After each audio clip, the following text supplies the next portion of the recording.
नमस्कार दोस्तों, हमारे easy to learn YouTube channel में आपका स्वागत है। तो आज का जो वीडियो होने वाला है हमारा, वो डायोड की जो एप्लीकेशंस है उसके ऊपर होने वाला है। तो हम देखेंगे कि जो रेक्टिफायर होता है वो किस तरह से क्या होता है और किस तरह से उसके टाइप है, और वो जो टाइप है उसके सर्किट किस तरह से काम करते हैं वो हम देखने वाले होते हैं। तो रेक्टिफायर का जो बेसिक फंक्शन है उसमें होता क्या है कि हमारे जो एसी सप्लाई है उसमें एसी एसी इनपुट रहता है, और किसी भी एप्लीकेशन को चलाने के लिए हमें चाहिए होता है डीसी। तो जो हमारा रेक्टिफायर काम करता है कि जो एसी सप्लाई होता है, एसी सप्लाई उसको डीसी सप्लाई में कन्वर्ट कर देता है। तो बेसिकली उसका एक सर्किट होता है, तो उसके कुछ टाइप होते हैं, half wave rectifier, full wave rectifier, वो हम देखेंगे आगे। तो जैसे कि हमारे ये जो ब्लॉक हो गया, ये रेक्टिफायर सर्किट हो गया। तो रेक्टिफायर सर्किट जो है वो, उसमें क्या होता है कि एसी सप्लाई इनपुट देते हैं, एसी जो होता है इनपुट देते हैं, और आउटपुट में हम लेते हैं पल्स सेटिंग डीसी। डीसी वो भी pulse pulse pulse setting DC. तो ये होता है हमारा आउटपुट। ये ब्लॉक हो गया हमारा रेक्टिफायर। तो हम एसी इनपुट देते हैं और आउटपुट में हमें मिलता है डीसी पल्सेटिंग सप्लाई। तो जो पल्सेटिंग जो सप्लाई होता है उसको हम फिल्टर की सहायता से, कैपेसिटर फिल्टर या पाई फिल्टर हम यूज़ करके उसे हम प्योर फॉर्म में कन्वर्ट कर देते हैं। जैसा कि हमने वेवफॉर्म में देखा है कि एसी की जो वेवफॉर्म होती है वो इस तरह के साइनोसॉइडल वेवफॉर्म होती है, और जो डीसी सप्लाई की जो वेवफॉर्म होती है हमारी, वो इस तरीके की होती है। इसमें क्या होता है कि एसी सप्लाई में फ्रिक्वेंसी रहती है, जैसे इसमें कुछ टाइम पीरियड रहता है 0 to पाई। और इसमें क्या होता है कि जो डीसी सप्लाई की जो फ्रिक्वेंसी होती है, आपको बहुत जगह ये क्वेश्चन देखने को मिलेगा कि डीसी सप्लाई की जो फ्रिक्वेंसी होती है वो कितनी होती है। तो आपको क्लियर कट बता देना है कि जो डीसी सप्लाई है उसकी जो फ्रिक्वेंसी होती है वो 0 होती है, यानी कि उसके अंदर कोई भी फ्रिक्वेंसी नहीं होती। इसीलिए उसे हम डायरेक्ट करंट या कहते हैं।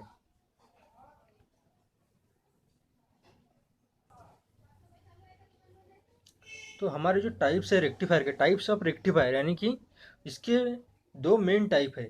एक है half wave rectifier, half wave rectifier इसे हम HWR भी कहते हैं। और एक होता है हमारा फुल वेव रेक्टिफायर, इसमें इसको हम FWR कहते हैं, FWR full wave rectifier. Half wave rectifier ये सिंगल डायोड से बना होता है, वो इसका सर्किट हम आगे देखेंगे। इसका जो सर्किट होता है वो सिंगल डायोड से बना होता है। और जो फुल वेव रेक्टिफायर होता है ये, इसके दो टाइप होते हैं, और एक होता है centre tap full wave rectifier जो कि दो डायोड डायोड से बनाया जाता है। और एक होता है ब्रिज रेक्टिफायर जो कि 4 डायोड की सहायता से हम बनाते हैं। तो ये जो आप देख रहे हैं स्क्रीन पे, ये हमारा हाफ वेव रेक्टिफायर का डायग्राम है और उसका आउटपुट है। तो देखते हैं कि हम ये किस तरह से वर्क करता है और इसमें डायोड का किस तरह से यूज़ किया गया है। तो डायोड का हमने इसके पहले भी वीडियो में देखा है कि जो डायोड जो है वो unidirectional flow of current करता है, यानी कि एक ही डायरेक्शन में करंट को फ्लो करता है, वो भी फॉरवर्ड बायस कंडीशन में। रिवर्स बायस कंडीशन में वो काम नहीं करता है। तो ये हमारा ट्रांसफार्मर है। जैसे हमने देखा है कि जो ट्रांसफार्मर की वाइंडिंग है यहाँ पे इनपुट साइड है, और ये जो है ट्रांसफार्मर का आउट साइड है। और जो हमारा रेक्टिफायर है मेन सर्किट, ये डायोड और ये जो लोड रेजिस्टेंस दिया है हमने यहाँ पे RL, ये रेजिस्टिव लोड है। तो एसी सप्लाई में होता है क्या है कि एसी इनपुट देता है, एसी इनपुट देते हैं। तो एसी इनपुट में होता है कि जो हमारा ट्रांसफार्मर एसी आउटपुट ही देता है। तो जो आउटपुट पे हम क्या करते हैं कि जो डायोड है एक साइड में हम इसे डायोड में लगा देते हैं, और डायोड के कैथोड टर्मिनल से लगा देते हैं, और जो दूसरा जो टर्मिनल है एनोड, उसे हम लोड साइड में लगा देते हैं। तो होता क्या है कि जो V0 हमें मिलता है लोड के अक्रॉस में, लोड रेजिस्टेंस के अक्रॉस में, वो पॉजिटिव यहाँ पे मिलता है और नेगेटिव यहाँ पे टर्मिनल मिलता है। तो जो इनपुट हम देते हैं V इनपुट, जो हो तो हमारा एसी इनपुट रहता है, पर हम उसे आउटपुट पल्स सेटिंग डीसी में लेते हैं, उसका जो आउटपुट होता है। तो एसी एसी जो सिग्नल होता है वो इस तरीके से हमारा साइनोसाइडल इन नेचर होता है। उसका जो साइकिल है पूरा वो 2 पाई का रहता है। तो हम जब उसे डायोड में से फ्लो करवाते हैं तो पॉजिटिव आउटपुट पे हमें V0 मिलने वाला है। तो जो हमारा एसी साइकिल का जो पॉजिटिव यानी कि पॉजिटिव हाफ साइकिल है 0 to पाई, वो तो हमें मिल जाता है। पर जब एसी इनपुट निगेटिव साइकिल की तरफ जाता है तो जो हमारा डायोड है वो रिवर्स बायस कंडीशन में हो जाता है। तो इसीलिए हमारा जो यहाँ पे जो आउटपुट है वो नहीं मिलता है। तो इस तरीके से जो हमारा एसी सप्लाई देने पे जो हमारा आउटपुट मिलता है वो किस तरीके से मिलता है, हमने ये वेवफॉर्म में देखा है अभी। तो आगे हम देखेंगे कि इसके जो बहुत सारे पैरामीटर है, एवरेज करंट, एवरेज वोल्टेज, जिसे हम डीसी आउटपुट वोल्टेज और डीसी आउटपुट करंट भी कहते हैं, वो सब हम देखेंगे आगे।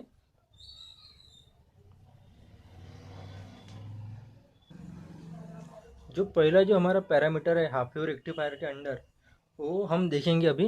एवरेज एवरेज एवरेज और डीसी आउटपुट करंट, जिसे हम डिनोट करते हैं IAVG और IDC से। तो इसका जो डेरिवेशन किस तरह से होता है तो हम देखेंगे।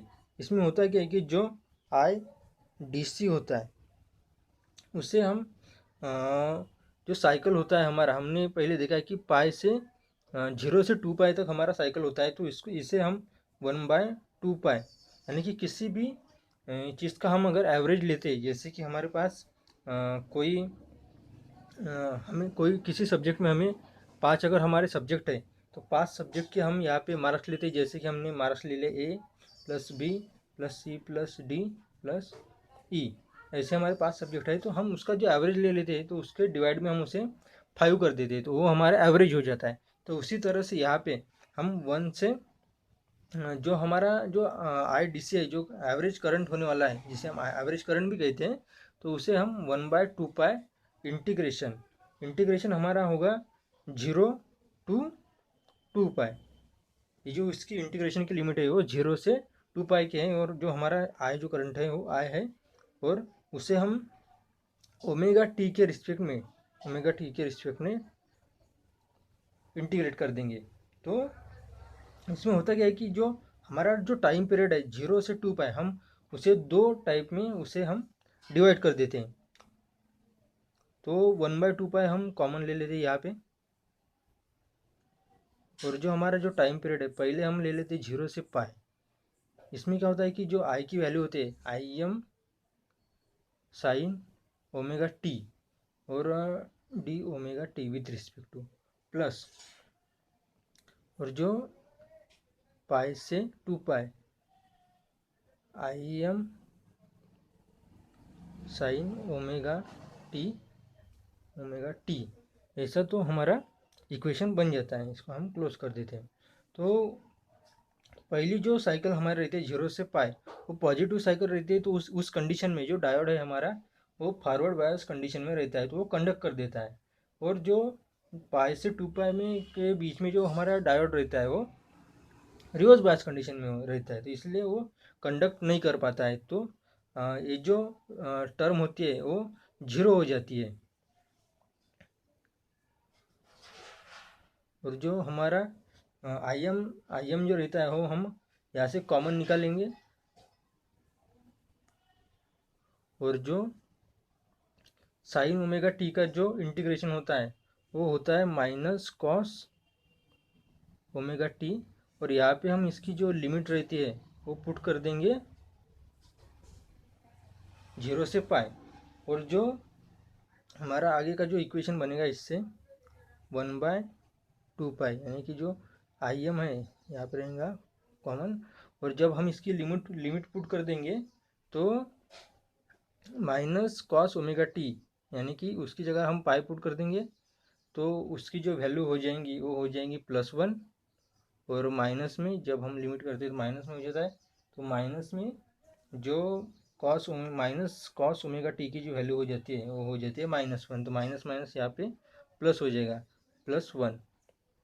तो जो हमारा इस तरीके से 1/2 पाई, यहाँ पे 2 आ जाएगा, 2 और जो 2 से 2 कैंसिल हो जाएगा तो IM = पाई।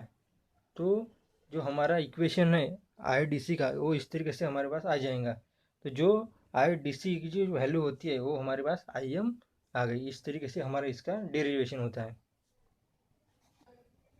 तो अब हम देखेंगे कि एवरेज और DC आउटपुट वोल्टेज जिसे हम डिनोट करते हैं VAVG और VDC से, तो किस तरीके से हम निकाल सकते हैं। तो जिसे VDC जिसे हम डिनोट करते हैं VDC से, वो होता है हमारा DC आउटपुट वोल्टेज जिसे हम डिनोट करते हैं VDC से। और जो इसका जो करंट रहता है यानी कि IDC × RL, जो हमारा सर्किट रहता है उसमें जो करंट फ्लो होता है और उसका जो ड्रॉप है RL, तो वही हमारा VDC हो जाएगा। तो अगर इसके पहले हमने IDC की जो वैल्यू हमने निकाली है इसमें हम पुट कर देंगे। उसकी जो वैल्यू है IM/पाई होती है × RL। तो जो हमारी IM की वैल्यू है, IM की वैल्यू हम यहाँ पे पुट कर देंगे। IM की वैल्यू बेसिकली होती क्या है कि जो हमारा सर्किट होता है उसमें IM रहता है, जो करंट फ्लो होता है VM/REF, जो फॉरवर्ड रेजिस्टेंस रहता है REF प्लस REL यानी कि जो लोड रेजिस्टेंस रहता है, तो उसको हम डिवाइड कर देंगे VM को, तो वो हो जाएगा हमारा IM। तो जो हमने यहाँ पे निकाला है तो IM की वैल्यू हम यहाँ पे अगर पुट करते हैं तो VM/RL ये मल्टीप्लाई में आ जाएगा, और यहाँ पे हमारा जो पाई है पाई आ जाएगा, और ब्रैकेट में REF प्लस RL ऐसा आ जाएगा। तो आगे हम देखेंगे कि जो VDC है वो किस तरीके से बन जाता है। तो जो हमारा VDC हो जाता है वो जब VM/पाई हो जाता है जब जो RL है वो very very greater than RF, यानी कि जो एक कंडीशन है हमारे पास, if RL is very greater than RL, sorry RL जो है हमारा वो वेरी ग्रेटर देन RF हो जाता है। तो देन जो VDC है, VDC = VM/पाई, ये जो हमारी वैल्यू आ गई वो हमारी DC वोल्टेज की वैल्यू आ गई। तीसरा जो हमारा पैरामीटर है RMS आउटपुट करंट, जिसे हम डिनोट करते हैं RMS से, तो वो हम देखेंगे कि वो किस तरीके से हम फाइंड कर सकते हैं, और उसका जो एक्सप्रेशन है वो किस तरीके से हम निकाल सकते हैं। तो उससे हम लिखते हैं RMS यानी रूट मीन स्क्वायर उसका जो होता है। तो इसे हम लिख देते हैं, इसे हम इस तरह से भी लिख सकते हैं। तो 1/2 pi integration 0 to 2 pi I square और इंटीग्रेट हो जाएगा with respect to dt omega T. तो इसे हम इस तरीके से लिखते हैं, या फिर इसे अंडर रूट के साइन में भी हम लिख सकते हैं। तो ये हमारे लिए आसान होगा लिखने के लिए, इसलिए हम इसे इस तरीके से लिखते हैं। तो जो हमने पहले भी देखा था कि जो आई की जो कंपोनेंट है 0 to 2 पाई, वो उसकी लिमिट हम सेपरेट कर देते हैं, और जो 1/2 पाई जो हमारा रहता है वो कॉमन निकाल लेते हैं। कॉमन निकाल सकते हैं, लेकिन जो हमारा जो कॉमन निकाल सकते हैं, लेकिन जो हमारी जो टर्म है पूरी की पूरी वो अंडर रूट में है, इसलिए हम उसे एक साथ रहने देते पहले 1/2 पाई, और जिसकी जो लिमिट है 0 से पाई कर देते हैं, और I square sine square omega t with respect to d omega t, plus जो ये तो हमारी पहली लिमिट हो गई 0 से पाई, और हमारी दूसरी लिमिट रहेंगी पाई से 2 पाई। तो आई M square sine square omega T D omega T, इसका जो पावर रहेगा 1/2 रहेगा। और जब हम इसे सॉल्व करते हैं तो जो हमारी जो दूसरी वैल्यू होती है, यानी कि जो दूसरा पीरियड होता है पाई से 2 पाई, तो इसमें क्या होता है कि इसकी जो वैल्यू हो जाती है वो 0 हो जाती है। तो उसका कोई फिर इफेक्ट नहीं पड़ता है हमारे IRMS पे। तो हम जो हमारी जो टर्म है ये वाली, जो आई स्क्वायर आई एम का जो स्क्वायर है उसे हम कांस्टेंट निकाल, कांस्टेंट है इसलिए हम उसे बाहर निकाल लेते हैं 2 पाई। और जो हमारी जो इंटीग्रेशन है 0 से पाई, तो हमने एक ट्रिग्नोमेट्री में फार्मूला देखा है कि sine square omega T is equal to होता है 1 minus cos 2 omega T by 2। इस तरीके से हम इसे चेंज कर देते हैं फार्मूले से, और उसका जो है रहता है विथ रिस्पेक्ट इंटीग्रेशन रहता है वो उस with respect to omega T वो सेम रहेगा 1/2। तो आगे हम इसमें क्या कर देते हैं कि जो इसको हम सेपरेट कर देते हैं पहले, 1/2 को हम सेपरेट कर देते हैं। और इसमें जो 2 है हमारा 1/2 का वो कॉमन निकल लेते हैं बाहर। तो उसमें क्या हो जाएगा कि I M square by twice 2 अगर हम बाहर निकल लेते हैं यहाँ पे 4 पाई हो जाएगा। और जो ओमेगा टी माइनस 1/2 कॉस, अगर हम इसे इंटीग्रेट कर देते हैं तो इसका जो कॉस 2 ओमेगा टी का जो है वो साइन हो जाएगा, साइन साइन 2 ओमेगा टी, यानी कि यहाँ पे 2 है इसलिए। तो जो लिमिट रहेंगी वो 0 से पाई रहेंगी और बाहर रहेगा 1/2। तो अब हम इसकी जो लिमिट है वो पुट करने वाले हैं। तो आई एम स्क्वायर बाय 4 पाई रहेगा हमारा। और जब हम ओमेगा टी की जो लिमिट है वो पुट करेंगे पाई, तो पाई माइनस 0 हो जाएगा यहाँ पे, पाई माइनस 0। और जो हमारी जो दूसरी टर्म है साइन 2 पाई/2 और प्लस साइन 0, तो इसका जो ये रहेगा 1/2। तो इसमें क्या हो जाएगा कि जो भी हमारी जो टर्म्स है पूरी वो कैंसिल हो जाएंगी और सिर्फ बचेगा आई एम स्क्वायर बाय 4। ये जो सभी हमारे टर्म्स है पाई से पाई कैंसिल हो जाएगा और 0 से 0 कैंसिल हो जाएगा। तो हमारे पास बचेगा सिर्फ आई एम स्क्वायर बाय 4 और इसका जो रूट है 1/2। तो हमारे पास फाइनली जो हमारा जो आंसर आ जाएगा वो आएगा आई एम बाय, इसका जो अगर अंडर रूट हम निकाल देते हैं तो IM/2। तो यही हमारा IRMS का आंसर हो गया। और आगे हम देखेंगे कि VRMS किस तरह से हमारा फाइंड आउट होता है।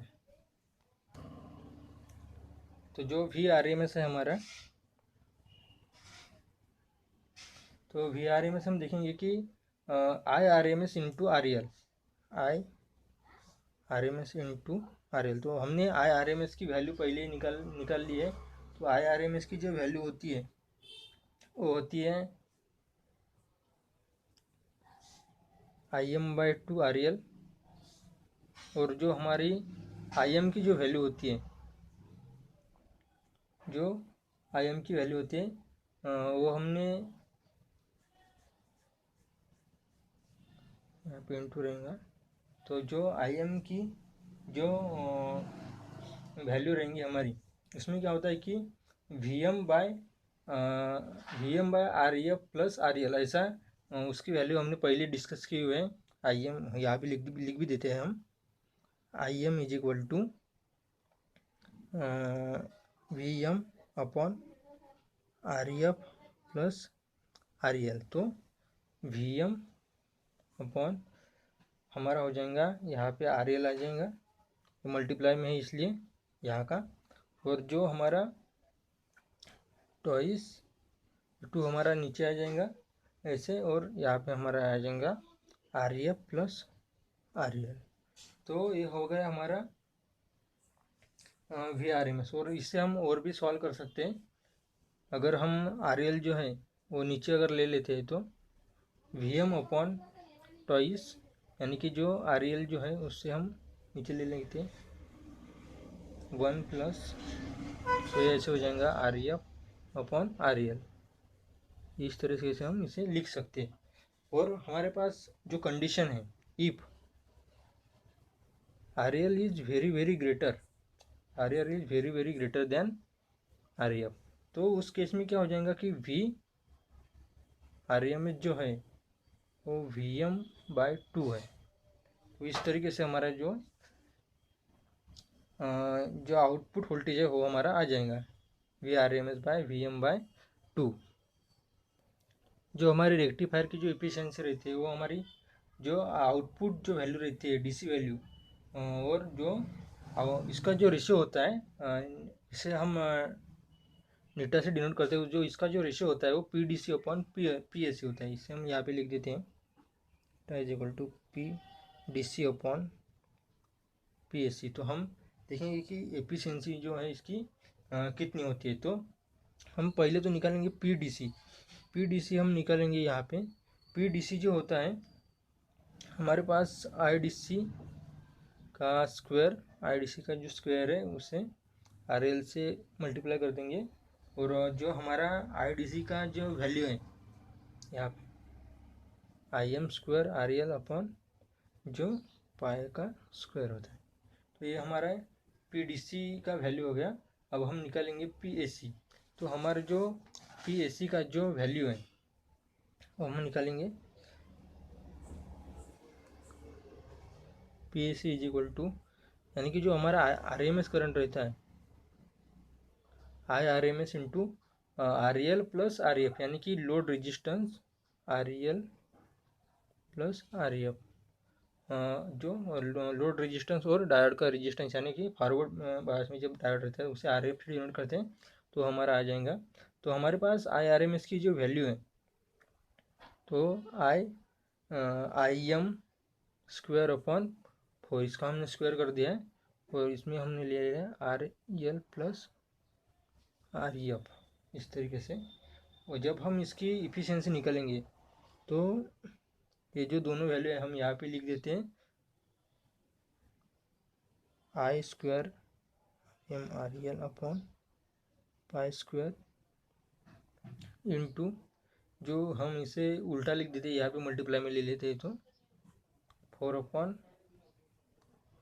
आई M square are E L plus R E F. जब हम इसे सॉल्व करेंगे तो हमारे पास में आ जाएगा जो 4 है यहाँ पे आई एम स्क्वायर जो है कैंसिल हो जाएगा, 4 पाई स्क्वायर ये जो हमारा कैंसिल हो जाएगा, 4 पाई स्क्वायर, और ब्रैकेट में हमारे पास आ जाएगा are E L upon are E L plus R E F. इस तरीके से हमारे पास ये आ जाएगा। तो इफिशिएंसी जो अगर हम इसे और कन्वर्ट करते और सॉल्व करते हैं या फिर कन्वर्ट करते हैं इसे इजी फॉर्म में, तो हम इसे लिख सकते हैं 4 upon pi square into 1 upon जो आर एल जो है हमारा डिवाइड में चले जाएंगे, तो यहाँ पे 1 plus R E F upon are E L. इस तरीके से हम यहाँ पे इसे लिख सकते हैं। तो अगर हम pi by 4 by pi square की अगर हम वैल्यू अगर निकालते हैं, इसकी अगर वैल्यू अगर निकालते हैं इस टर्म की, तो हमारे पास आ जाएंगे 40.6, यानी और डिवाइड में आ जाएगा 1 plus R E F upon are E F. और हमारी जो कंडीशन है इफ जो हमारी कंडीशन है कि R L is very very greater then R F, तो उस केस में क्या हो जाएगा कि जो हमारी परसेंटेज में जो इफिशिएंसी आ जाएंगी वो हो जाएंगी 40.6%। हाँ, ये जो एफिशिएंसी बहुत ही कम है हाफ वेव रेक्टिफायर की। तो ठीक है, ये अभी तक हमने हाफ वेव रेक्टिफायर के जो भी इम्पोर्टेंस पैरामीटर है इसके बारे में हमने देखा, उसकी इफिशियंसी कैसे, आउटपुट डीसी वोल्टेज कैसा है।